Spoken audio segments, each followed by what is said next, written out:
Hello friends, आज हम पढ़ेंगे क्रिया। किसी भी टॉपिक में अगर आप चाहते हो कि आपके मार्क्स पूरे आए, मतलब अगर 4 नंबर का क्वेश्चन है तो आप चाहते हो कि 4 में से एक भी नंबर ना कटे, तो उसके लिए देखिए सबसे ज़्यादा ज़रूरी है कि आप इस टॉपिक को, कॉन्सेप्ट को समझो और उस टॉपिक को एकदम इस तरह से आप पूरे कॉन्सेप्ट समझ के ऐसे करो कि आपका नंबर उसमें से बिल्कुल कटेगा ही नहीं। ये मान लीजिए आप, ठीक है ना। चाहे वो कोई सा भी टॉपिक हो, आप जब भी आप करें उसे पूरे कॉन्सेप्ट को समझ के करिए, नहीं आधा अधूरा लिया, आधा अधूरा पढ़ा, तो उससे फ्रेंड्स आपके नंबर कभी भी पूरे नहीं आ सकते, ठीक है ना। ज़रूरी नहीं कि आपको क्रीम पेपर में जाके मिल जाए या उसका बेस मिल जाए, उसके लिए आपको पूरा कॉन्सेप्ट आपके दिमाग में क्लियर होना चाहिए। तो इसी के साथ हम पढ़ते हैं क्रिया, और क्रिया में आपको मैं पूरा एक एक कॉन्सेप्ट आपको समझाऊंगी। ये मान लीजिए अगर आपने क्रिया का टॉपिक अच्छी तरह से इसमें देख लिया वीडियो में, तो आपका इससे बाहर कोई भी क्वेश्चन नहीं होगा, ठीक है ना, क्योंकि मैं इसमें से एक भी पॉइंट नहीं छोड़ने वाली, सारे पॉइंट आपके सामने रहेंगे। बस अब आपका काम है आप इस वीडियो को पूरा देखें और अच्छी तरह से देखें। तो शुरू करते हैं हम क्रिया। देखिए, सबसे पहले हम इसमें जो ये कुछ एग्जाम्पल दिए हैं, हालांकि आपको पता होगा, आप सभी जानते हैं कि क्रिया किसे कहते हैं, क्या है, पर हम बेसिक से कर रहे हैं, ठीक है ना। तो देखिए, पूरब में सूरज निकल रहा है, लोग बाग में सैर कर रहे हैं, विद्यार्थी विद्यालय पढ़ने जाते हैं, गंगा हिमालय से निकलती है, श्री कृष्ण ने अर्जुन को गीता का उपदेश दिया। अब इसमें क्रिया कहाँ पर है, तो देखिए जहाँ ये रेड रेड हो रहा है, निकल रहा है, सैर कर रहे हैं, विद्यार्थी विद्यालय पढ़ने जाते हैं, गंगा हिमालय से निकलती है, श्री कृष्ण ने अर्जुन को गीता का उपदेश दिया। ये क्या हो गया आपके, ये आपकी क्रिया हो गई, ठीक है। रानी लक्ष्मीबाई ने युद्ध में अंग्रेजी फौजों का कड़ा विरोध किया, ठीक है फ्रेंड्स। अभी देखते हैं, देखिए निकल रहा है, सैर कर रहे हैं, पढ़ने जाते हैं, निकलती है, उपदेश दिया, विरोध किया से किसी कार्य का अथवा किसी घटना का होने का बोध होता है, और व्याकरण के अनुसार यही क्रियापद कहलाता है, ठीक है। क्रियापद क्या कहलाता है, जब किसी कार्य के होने अथवा घटना के होने का बोध होता हो, उसे क्या कहते हैं, हम क्रियापद कहते हैं। अब अगर हम क्रिया की डेफिनेशन की बात है तो देखिए इसकी डेफिनेशन क्या होती है, जिस पद से किसी कार्य के करने या होने अथवा घटने का बोध होता है उसे क्रिया कहते हैं, ठीक है। देखिए, वाक्य में क्रिया का महत्वपूर्ण स्थान होता है। क्रिया के बिना वाक्य पूर्ण नहीं होता है। कभी कभी क्रिया प्रत्यक्ष रूप से नहीं होती, किंतु फिर भी श्रोता या पाठक उस अप्रत्यक्ष क्रिया को भी समझ लेता है, ठीक है। जैसे अभी मैं आपको एग्जाम्पल में बताती हूँ, क्रिया के मूल रूप को क्या कहते हैं, धातु। ये आप याद रखना, क्रिया के मूल रूप को क्या कहते हैं, धातु। जैसे कि राकेश फल खाता है, ठीक है, राकेश फल खा रहा है, राकेश ने फल खाया, राकेश फल खाएगा, राकेश फल खाओ, ठीक है। इन सभी वाक्यों में जो खाना है ये क्रियापद का प्रयोग हुआ है, ठीक है। लेकिन इसमें अगर धातु की बात करें तो जो खा है वो इसमें धातु है, मूल धातु क्या है इसमें, खा। फिर खा में फिर इसमें ता प्रत्यय लगा के, रहा लगा के, या लगा के, ये गा लगा के क्या इसमें प्रत्यय लगा दिए गए हैं। तो देखिए, खा का समान रूप से प्रयोग किया गया है, यही क्रिया का मुख्य रूप, इसी को धातु कहते हैं। धातु समझ में आ गया आपको। जैसे खा है ना, खाता है, खा रहा है, खाया है, खाएगा, इसमें खा क्या है, खा इसका मूल है, तो उसका धातु क्या कहलाएगा, खा कहलाएगा। इसी प्रकार पढ़, लिख, चल, जा, सो इत्यादि क्या हो गए, धातु हो गए, ठीक है। जब हम इसमें प्रत्यय लगा देंगे तो पढ़ना, लिखना, चलना, जाना, सोना, इसमें क्या हो जाएगा, ये पूरा क्रियापद हो जाएगा। तो धातु क्या हुआ इसमें, पढ़, लिख, चल, और इसमें क्या हो जाएगा, खा। देखिए फ्रेंड्स, हम क्रिया के बारे में जानने से पहले उसके बेसिक को अच्छी तरह से समझ रहे हैं। अब कभी कभी क्वेश्चन में ये सीधे आता है कि इसमें सहायक क्रिया कौन सी है, या मूल धातु कौन सा है, या मुख्य क्रिया कौन सी है, ठीक है। धातु को ही मुख्य क्रिया बोलते हैं, आप याद रखना, ठीक है। अगर ये क्वेश्चन में आता है कि इसकी मुख्य क्रिया कौन सी है, तो वो ये आप याद रखना कि वो धातु के बारे में बात कर रहा है क्वेश्चन में, ठीक है। धातु या मुख्य क्रिया एक ही चीज़ है। और या क्वेश्चन में रिपीट पूछ लेते हैं कि इसमें आप बताइए ऑब्जेक्टिव में इसकी सहायक क्रिया कौन सी है। तो आप इस चीज़ को अच्छी तरह से समझ लीजिए कि किसी धातु के अतिरिक्त जो भी अंश होता है, धातु जैसे पी, ठीक है, लिया है, ये क्या हो गई, इसकी सहायक क्रिया हो गई। तो मूल अंश क्या हो गया, पी। यह सहायक क्रिया का अंश होता है, जैसे खाता है, पद में खा धातु या मुख्य क्रिया है, शेष अंश क्या है, ता है, उसे सहायक क्रिया है। इसी प्रकार खाया, खाएगा, एगा में इसमें जो खाया है और खाएगा में देखिए खाद मूल धातु है और एगा क्या है, सहायक क्रिया है। ठीक है, तो फ्रेंड्स आप इसको अच्छी तरह से समझ लेना कि अगर क्वेश्चन में सहायक क्रिया पूछता है कि बायो के इसमें से बताइए सहायक क्रिया कौन सी है, तो वो आप इस तरह से इसे एग्जाम्पल से आप समझ जाओगे आप। ठीक है, कुछ देखिए एग्जाम्पल देखते हैं। नमन ने दूध पी लिया है। ठीक है, अब इसमें पूछे कि मुख्य क्रिया या धातु क्या है, तो देखिए पी इसमें मुख्य क्रिया या धातु है और लिया है, ये क्या हो जाएगा, इसकी सहायक क्रिया हो जाएगी। ठीक है, नमन दूध पी चुका है, तो पी इसमें वही मुख्य क्रिया हो गई, मुख्य क्रिया या धातु। चुका है, ये क्या हो गई, इसकी सहायक क्रिया। आकांक्षा गाना गा रही है, गाना गा रही है। ठीक है, गा क्या हो जाएगा, इसमें ये मुख्य क्रिया या धातु हो जाएगा और रही थी क्या हो जाएगा, सहायक क्रिया। शंकर खेल चुका होगा। ठीक है, तो खेल इसमें क्या है, मुख्य धातु क्या है, खेल है, चुका होगा ये इसकी सहायक क्रिया है। तो आई होप आपको समझ में आ गया होगा सहायक क्रिया क्या है, मूल धातु या मूल क्रिया क्या है, ये सब। देखिए फ्रेंड्स, अब देखते हैं धातु के रूप, धातु के प्रकार। तो देखिए धातु के भेद कितने होते हैं या धातु के प्रकार कितने होते हैं। धातु के 5 प्रकार होते हैं। ठीक है, सबसे पहला है सामान्य धातु। मूल रूप में ना प्रत्यय लगाकर धातु का सामान्य रूप बनाया जाता है, जैसे कि जा में क्या लगा दिया, ना, तो क्या बन गया, जाना। खा धन ना, खाना। पढ़ प्लस ना, पढ़ना। सो प्लस ना, सोना।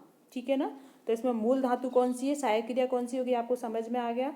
तो ये तो हो गई अपनी सामान्य धातु। ठीक है, खा में जैसे ना लगा दिया, खाना, जाना। पढ़ प्लस ना, पढ़ना। सो प्लस ना, सोना। अब देखिए व्युत्पन्न धातु, सामान्य धातु से प्रत्यय जोड़कर जब व्युत्पन्न धातु रूप बनता है, जैसे कि चल मूल धातु हो गई, इसमें सामान्य धातु क्या है, चलना। ठीक है, सामान्य धातु क्या होगी, ना लगा दिया, इसमें चलना हो गया। लेकिन इसकी व्युत्पन्न धातु की पूछी जाए तो क्या हो जाएगी, चलाना। ठीक है फ्रेंड्स, जैसे कि पढ़ में अगर सामान्य धातु की बात करें तो क्या हो जाएगी, ना, इसमें ना प्लस लग गया तो पढ़ना हो जाएगी, है ना। और अगर इसमें व्युत्पन्न धातु की बात करें तो क्या हो जाएगा, पढ़ाना। ऐसी सो में सोना सामान्य धातु हो गई, हंस हंसना और हंसाना क्या हो जाएगी, व्युत्पन्न धातु हो गई। आपको ये समझ में आ गया होगा। प्लीज़ आप कमेंट करके आप ज़रूर बताना कि आपको ये धातु के रूप अच्छे से समझ में आए या नहीं आए, जो भी है। तीसरा है देखिए नाम धातु। नाम धातु में क्या होता है फ्रेंड्स, इसमें संज्ञा सर्वनाम विशेषण शब्दों में प्रत्यय जोड़कर जो रूप बनता है उसे धातु व नामक क्रिया कहते हैं। पहले तो आप इन दोनों नामों को याद रखना कि नामक क्रिया, अगर एक क्वेश्चन आता है कि नामक क्रिया किससे बनती है, ठीक है, यह नामक क्रिया नाम धातु क्रिया, तो संज्ञा सर्वनाम विशेषण शब्दों में प्रत्यय जोड़कर जो रूप बनता है उसे क्या कहते हैं, नामक क्रिया कहते हैं। और फ्रेंड्स बहुत अच्छा क्वेश्चन बनना है ये, और ये क्वेश्चन आया भी है, ये 2nd ग्रेड में भी आया था एक बार, 3rd ग्रेड में भी आ चुका है, ये 2013 की बात है। तो देखिए आगे, देखिए संज्ञा से, अब संज्ञा से नाम धातु कौन कौन सी बनेंगी, जैसे हाथ संज्ञा है, कौन सी संज्ञा है, हाथ जातिवाचक संज्ञा है। और हाथ से क्या बन जाएगा, हत्याना। बात से क्या बन जाएगा, बतियाना। लात से क्या बन जाएगा, लतियाना। शर्म से क्या बन जाएगा, शर्माना। लात से क्या बनेगा, लजाना। और जूता से क्या बनेगा, जुतियाना।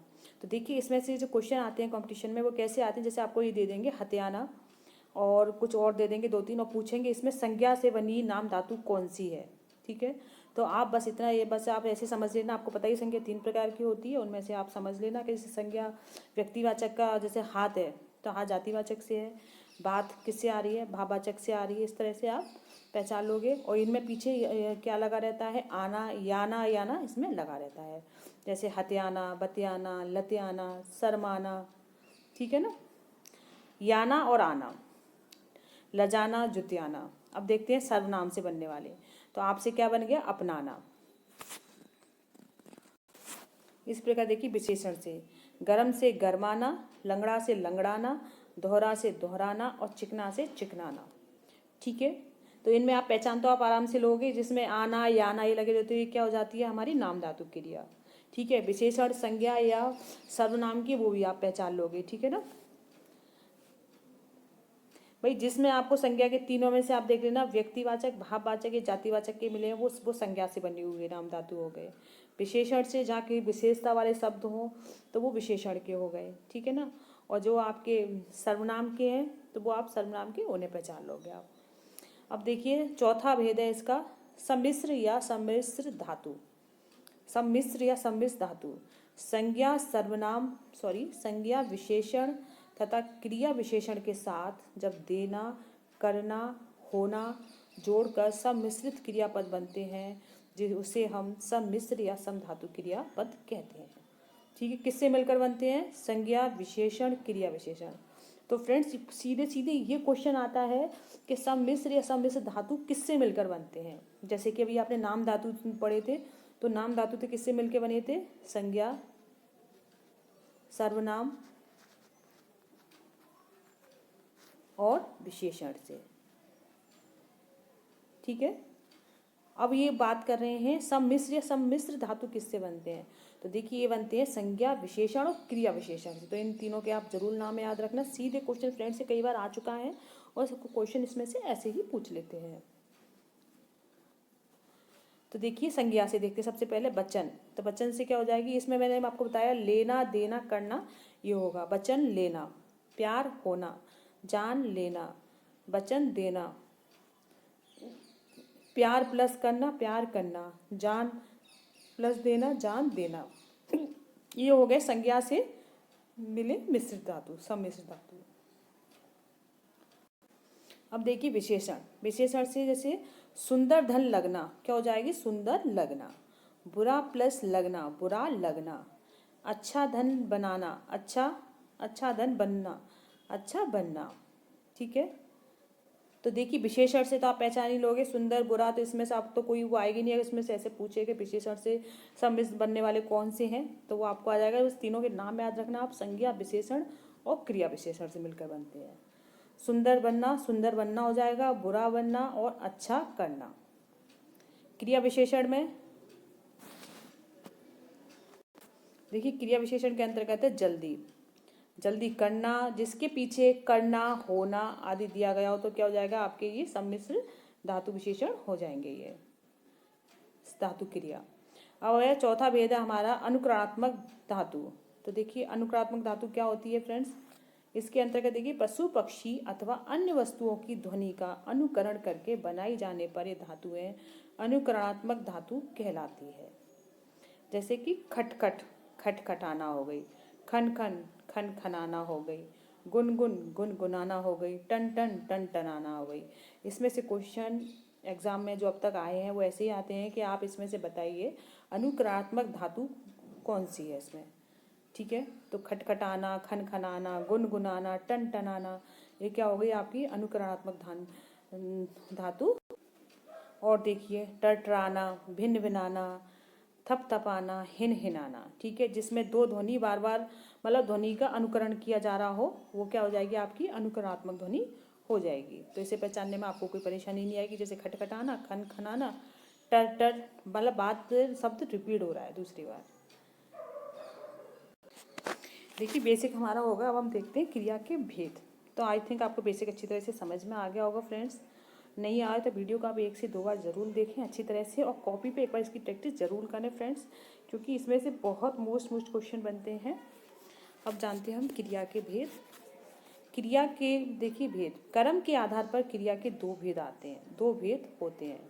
सीधा क्वेश्चन आता है कर्म के आधार पर क्रिया के भेद हैं 2, 4, 3, 1 जो भी है। ठीक है ना, तो इसमें से आप कितने होते हैं क्रिया के कर्म के आधार पर? 2 भेद होते हैं। कौन कौन से? अकर्मक क्रिया और सकर्मक क्रिया। ठीक है फ्रेंड्स, अकर्मक क्रिया किसे कहते हैं? जिस क्रिया को कर्म की अपेक्षा आवश्यकता नहीं होती उसे अकर्मक क्रिया कहते हैं। अकर्मक क्रिया का केंद्र कर्ता ही होता है, इसमें कर्ता के द्वारा किए जाने वाले कार्य का फल कर्ता पर ही पड़ता है, किसी अन्य पर नहीं पड़ता। जैसे कि सोना, रोना, हंसना, सोना, रोना, हंसना, दौड़ना, जागना, जीना, मरना, बढ़ना, घटना, डरना, होना, चमकना। तो आप इन क्रियाओं को अच्छे से याद कर लेना, जहाँ इन क्रियाओं का प्रयोग हमेशा अकर्मक क्रियाओं में ही होता है, सकर्मक में नहीं होता है इसमें। ठीक है, जैसे कि कुत्ता भौंकता है, बच्चा रोता है, शेर दहाड़ता है। ऊपर लिखे वाक्य में भौंकता है, रोता है, दहाड़ता है क्रियाएं अकर्मक हैं। अकर्मक क्रिया भी दो प्रकार की होती हैं, उनके बारे में जानते हैं। तो देखिए, अकर्मक क्रियाएं दो प्रकार की होती हैं। पहली होती है अपूर्ण अकर्मक, दूसरी होती है पूर्ण अकर्मक। अपूर्ण अकर्मक क्रिया क्या होती है? जिस क्रिया के अर्थ को समझने के लिए किसी ऐसे शब्द की आवश्यकता हो जो वाक्य को सार्थक बनाता है। जैसे कि राहुल लड़का है, ये अपूर्ण अकर्मक क्रिया के भेद है। अकर्मक क्रिया का एग्जाम्पल है राहुल लड़का है।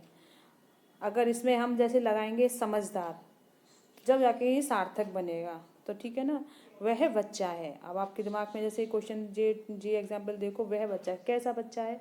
सुंदर बच्चा है, गंदा बच्चा है, अच्छा बच्चा है, कैसा है? तो ऊपर का स्तंभ के अंतर्गत दिए गए वाक्य राहुल लड़का है, वह बच्चा है, अपूर्ण से लगते हैं। और खा स्तंभ में दिए गए वाक्य पूर्ण हैं, जैसे कि समझदार, सुंदर। शब्दों के योग से खा स्तंभ वाक्य को पूर्णता आ गई है। ये दोनों समझदार और सुंदर पूरक कहलाते हैं। पूरक शब्द अकर्मक क्रिया को पूरा करते हैं।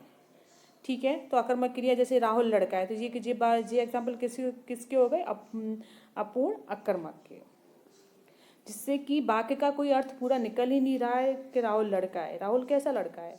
अच्छा, बुरा, गंदा, छोटा, लंबा, मोटा। इसमें कहना क्या चाह रहा है? जब इस तरह का संशय मन में रह जाए तो वो क्या होता है? अपूर्ण अकर्मक होता है। इसी तरह देखिए पूर्ण अकर्मक, जिस क्रिया को किसी पूरक की आवश्यकता नहीं होती है, अर्थात बिना पूरक के उसका अर्थ पूर्ण होता है। साथ ही इस प्रकार के वाक्य से कर्म पद का भी अभाव होता है। ठीक है ना, जैसे अपूर्वा सोती है, विभोर हंसता है। ये क्या हो गए? ये पूर्ण अकर्मक के भेद हो गए, अकर्मक के एग्जाम्पल हो गए। देखिए फ्रेंड्स, जैसे अकर्मक क्रिया को अभी मैंने आपको एग्जाम्पल बताए थे, तो इनमें सिंपल सा एक ही फॉर्मूला है। इसे आप जान लीजिए कि जिस वाक्य में कर्म का प्रयोग नहीं हो वो अकर्मक क्रिया कहलाती है, और जिस वाक्य में कर्म का प्रयोग किया गया हो वो सकर्मक क्रिया कहलाती है। ठीक है, कुछ क्रियाओं के मैंने आपको नाम बताए थे, उन क्रियाओं का प्रयोग कर्मक क्रियाओं में ही किया जाता है। तो उन्हें आप ये अच्छी तरह से देख लेना। कभी कभी क्या एग्जाम्पल में अपन थोड़े से वो हो जाते हैं कंफ्यूज, तो अगर हमें ये पता है तो हम उसके बेस पे भी हम कर सकते हैं। चलो देखते हैं सकर्मक क्रिया। तो देखिए, जो क्रिया वाक्य में कर्म की अपेक्षा रखती हो, अर्थात जिसे कर्म की आवश्यकता होती है, ऐसी क्रिया के कार्य का फल कर्ता को छोड़कर कर्म पर पड़ता है, वह सकर्मक क्रिया कहलाती है। जैसे खाना, पीना, देखना, पाना, लेना, देना। निशीथ ने चित्र बनाया।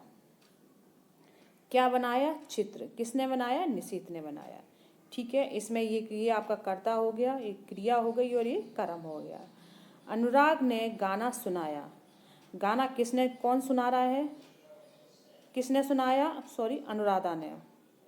ठीक है, किसने सुनाया? अनुराधा ने। क्या सुनाया? गाना। तो ये इसमें आपका कर्ता हो गया, एक क्रिया हो गई और ये कर्म हो गया। ऊपर लिखित वाक्यों में बनाया क्रिया का फल उसके कर्म चित्र पर और सुनाया का फल उसके गाने पर पड़ रहा है, अतः ये सकर्मक क्रिया है। देखिए, सकर्मक क्रिया के भी दो भेद होते हैं। एक तो होता है एक कर्मक सकर्मक क्रिया, दूसरा होता है द्विकर्मक सकर्मक क्रिया। एक कर्मक सकर्मक क्रिया में एक कर्म होता है और द्विकर्मक सकर्मक क्रिया में दो कर्म होते हैं। ठीक है, जैसे कि ऐसी क्रिया जिसका कर्म एक ही हो उसे हम एक सकर्मक क्रिया कहते हैं। जैसे कि संजय अंगूर खाता है, ठीक है, ये कर्ता हो गया, एक कर्म हो गई और एक क्रिया हो गई। तो इसमें एक कर्ता और एक कर्म और एक क्रिया है। रुचि शरबत पीती है, तो रुचि शरबत पीती है, इसमें अंगूर और शरबत दोनों क्या हैं, कर्म है और एक एक ही कर्म है। सकर्मक क्रियाओं में क्रिया से क्या प्रश्न करने के उत्तर पर जो कर्म प्राप्त होता है, एक मिनट, देखिए सकर्मक क्रियाओं में क्रिया से क्या प्रश्न करने पर उत्तर में कर्म प्राप्त होता है। ऊपर दिए वाक्यों में संजय क्या खाता है, तो देखिए क्या खाता है, कर्म निकल के आया अंगूर, है ना, संजय अंगूर खाता है जो अपना एग्जाम्पल था। अगर इसे क्वेश्चन करे जाए संजय क्या खाता है तो क्या आंसर निकल के आया, अंगूर। इसी तरह रुचि क्या पीती है, रुचि शरबत पीती है। तो इस तरह से जब क्या करके आपको उसका आंसर मिले तो आप समझ लेना कि वो क्या है, आपकी सकर्मक क्रिया है। और दूसरी देखिए आप, द्विकर्मक सकर्मक क्रिया, जिस सकर्मक क्रिया के साथ दो कर्म पद का प्रयोग होता है वे द्विकर्मक सकर्मक क्रिया कहलाती हैं। जैसे कि दादी ने बच्चों को कहानी सुनाई, ठीक है, दादी ने क्या सुनाई, कहानी, किसको सुनाई, बच्चों को। तो इसमें देखिए फ्रेंड्स, बच्चे और कहानी, इसमें ये दो कर्म है, ठीक है ना, बच्चे और कहानी दो कर्म हो गए इसमें, एक आपका कर्ता हो गया, ये क्रिया हो गई, ये दो इसमें कर्म है। देखिए जैसे कि अभी आपको द्विकर्मक सकर्मक क्रिया का एग्जाम्पल बताया था, दादी ने बच्चों को कहानी सुनाई। इस वाक्य में क्रिया से क्या प्रश्न करने पर तो क्या निकल के आता है, सुनाई, क्या सुनाई थी, कहानी, ठीक है, कहानी उत्तर प्राप्त हुआ। दूसरा किसको सुनाई, बच्चों को सुनाई, ठीक है। इस प्रकार कहानी और बच्चों को दो कर्मों की स्थिति होने पर ऊपर दिए वाक्यों में दादी ने बच्चों को कहानी सुनाई, कौन सी क्रिया पद हो गई, इसमें द्विकर्मक क्रिया हो गई इसमें। अब इसमें भी फ्रेंड्स दो द्विकर्मक जो क्रिया है उसके दो कर्म होते हैं। पहला होता है मुख्य कर्म, जिसे प्रत्यक्ष कर्म भी कहते हैं। दूसरा होता है गौड़ कर्म, जिसे अप्रत्यक्ष कर्म भी कहते हैं। तो इसमें से ये भी क्वेश्चन आता है कि इसमें मुख्य कर्म कौन सा है और गौड़ कर्म कौन सा है। तो देखिए मुख्य कर्म कौन सा होता है, जो मुख्य कर्म है वो अप्राणीवाचक होता है, अर्थात निर्जीव होता है। इसके साथ कर्म विभक्ति का चिन्ह को का प्रयोग नहीं किया जाता। जैसे कि देखिए दादी ने बच्चों को कहानी सुनाई, तो इसके साथ कर्म विभक्ति को का प्रयोग नहीं किया जाएगा। पहला तो इसकी ट्रिक ये है इसे पहचानने की। दूसरा ये है ना, जो ये निर्जीव होता है, अप्राणीवाचक होता है मुख्य कर्म। सॉरी फ्रेंड, वीडियो बहुत लंबी हो रही है। अगर मैं चाहती तो इस वीडियो को मात्र 10 मिनट में बस कर्म के दो भेद बता के, चार और वो सब कुछ बता के बस थोड़े से उसमें ही कर देती, पर मैंने इसका पूरा एक एक चीज़ ली है, इसलिए वीडियो लंबी हो रही है। तो प्लीज़ आप इसे ज़रूर पूरा देखें। अब देखिए हमने पहले देखा मुख्य कर्म जैसे कि आपको बताया अप्राणीवाचक और निर्जीव होता है, जबकि जो गौड़ कर्म होता है वो प्राणीवाचक अर्थात संजीव होता है, ठीक है, सजीव होता है। इसके साथ कर्म की विभक्ति को का प्रयोग किया जाता है और जो हमारा मुख्य कर्म था उसके साथ को का प्रयोग नहीं किया जाता है, ठीक है। कभी कभी सकर्मक होते हुए भी क्रिया पूर्ण अथवा अर्थ व्यक्त नहीं कर। देखिए अकर्मक और सकर्मक क्रिया को की मतलब पहचान अपन कैसे करेंगे, तो उसकी पहचान करने का तरीका है कि जब वाक्य में प्रयोग की गई क्रिया में क्या, कहाँ, किसको प्रश्न करने पर उत्तर मिलता है तो वह सकर्मक क्रिया कहलाती है, ठीक है। क्या, कहाँ, किसको, जब हम इन तीन प्रश्नवाचक शब्दों का प्रयोग करते हैं और उनसे हमें जब आंसर मिले तो वो सकर्मक क्रिया है, अगर नहीं मिलता तो वो अकर्मक क्रिया है। तो इसकी मेन ट्रिक क्या है, क्या, कहाँ, किसको, ठीक है। ये जब आपको तीन वाक्यों का इसमें प्रयोग, इसका जब आप पूछने पर इसका आंसर मिलता है तो सकर्मक है, नहीं तो वो अकर्मक है। देखिए अर्जुन ने शत्रु सेना को देखा, अर्जुन ने क्या देखा, शत्रु सेना को, ठीक है। क्या लगाने पर उसका आंसर मिल गया, रुचि बाजार जाएगी, रुचि कहाँ जाएगी, बाजार। श्री कृष्ण ने दुष्ट कंस को मार दिया, श्री कृष्ण ने किसको मारा था, कंस को, ठीक है। इस तरह से हमें इन तीनों का जब प्रयोग करने, जब हमें इस तीनों का जब हम प्रश्न करते हैं इससे, तो उसका अगर हमें आंसर मिलता है तो वो सकर्मक क्रिया होगी। देखिए पहले हमने पढ़ा था कर्म के आधार पर क्रिया के भेद, जैसे कि दो भेद थे उसके, सकर्मक क्रिया, अकर्मक क्रिया। अब दूसरा देखते हैं रचना की दृष्टि से क्रिया के कितने भेद होते हैं। तो देखिए रचना की दृष्टि से अगर क्वेश्चन आता है क्रिया के कितने भेद है, इसके 4 भेद होते हैं। कौन कौन से? संयुक्त क्रिया, पूर्वकालिक क्रिया, नाम धातु क्रिया और प्रेरणार्थक क्रिया। ठीक है, अब संयुक्त क्रिया को किसे कहते हैं उसके बारे में हम जानेंगे। संयुक्त क्रिया, जब 2 या 2 से अधिक क्रियाएं मिलकर किसी पूर्ण क्रिया का बोध कराती हैं तो वे संयुक्त क्रिया कहलाती हैं। जैसे कि प्रफुल्ल विद्यालय चला गया। ठीक है, तो इसमें चला गया, यह चलना और जाना 2 क्रियाओं के योग से बनी चला गया संयुक्त क्रिया है। जैसे कि महिमा पुस्तक पढ़ चुकी है, तो देखिए पढ़ चुकी है, तो इसमें ये क्या संयुक्त क्रिया में संयुक्त क्रिया क्या कहलाएगी आपकी? चुकी है। ठीक है, क्योंकि ये पढ़ना और चुकना 2 क्रियाओं के योग से बनी हुई है। जैसे खाना खा लिया, तो इस खा आपका मूल धातु है, लिया है क्या है आपकी? सहायक क्रिया, जैसे कि आपको पहले बताई थी। अब जानते हैं हम पूर्वकालिक क्रिया के बारे में। देखिए पूर्वकालिक क्रिया में क्या होता है फ्रेंड्स, जब किसी एक कार्य से पहले किसी अन्य कार्य का पूरा होना पाया जाता है तो पहले कार्य का बोध कराने वाली क्रिया को पूर्वकालिक क्रिया कहते हैं। ठीक है, पूर्वकालिक क्रिया के साथ प्राय कर या करके शब्द का प्रयोग जोड़कर किया जाता है।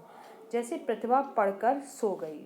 ठीक है, इस वाक्य में पढ़ना और सोना 2 क्रियाओं में से पढ़ना किसी वाला क्रिया से पहले घटित हुई पूर्वकालिक क्रिया है।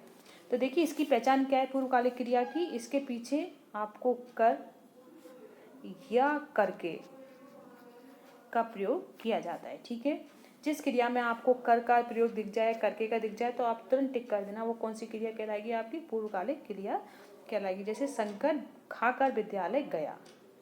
ठीक है, खाकर। विभोर बाग में सैर करके घर आया। मोहित कहानी सुनकर रोने लगा। ठीक है, ये क्या हो गई? आपकी पूर्वकालिक क्रिया हो गई है। अब जानते हैं हम नाम धातु या नामक क्रिया। जैसे कि मैंने आपको स्टार्टिंग में बताई थी, नाम धातु और नामक क्रिया का प्रयोग किससे में होता है? संज्ञा सर्वनाम विशेषण से होता है। और इसमें ना नाम इनका हो गया, इसे नाम धातु क्रिया कहते हैं। जैसे हाथ से हथियाना, बात से बतियाना, लात से लतियाना। नाम धातु शब्दों 2 शब्दों से मिलकर बनता है, नाम धन धातु। ठीक है, नाम का जो नाम है धातु में नाम संज्ञा सर्वनाम विशेषण का होगा और धातु क्या होगा? क्रिया की बात ही किया जाएगा इसका प्रयोग। अब देखिए चौथा है इसका प्रेरणार्थक क्रिया, जहां कर्ता कार्य को स्वयं